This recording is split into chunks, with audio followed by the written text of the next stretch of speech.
fate of two former Creston police officers soon will be in the hands of a jury. Former Police Chief James Christensen and former Assistant Chief John Sickels both charged with second-degree sexual abuse. This morning, closing arguments got underway in their trial. KCCI News Channel 8's Katie Piper is live in Sioux City with the very latest. Katie? Marcus and Molly, closing arguments are still going on. We've heard from the prosecution. We've heard from one of the defense attorneys. Now we're hearing from the second defense attorney, Paul Scott. Then the prosecution has a chance for rebuttal. So we still have a while.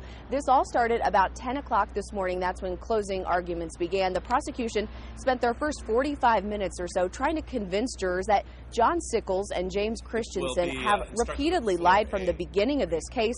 They showed some video clips of DCI interviews where the defendants changed their stories. You'll remember that first Sickels claimed that nothing happened between him and the bartender, but ultimately he claimed they had consensual sex. Now the defense painted a really different picture, saying that the DCI agents put words in their clients' mouths.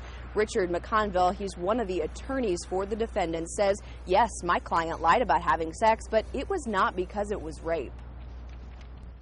How do you think you'd feel if one of the persons who was saying that she was sexually assaulted had told the same story consistently and continuously, and the other people who said they were there have consistently and deliberately misled and been deceptive from the start to the finish? There really isn't any reason why anybody would lie about having consensual sex when they're married and they don't want their wife to find out. They don't want their boss to find out. They don't want the people they work with to find out. They want you to think that. There's no legitimate reason that somebody would do that. Well, we had a president of the United States do that, because he didn't want his wife and his family and you as bosses to find out.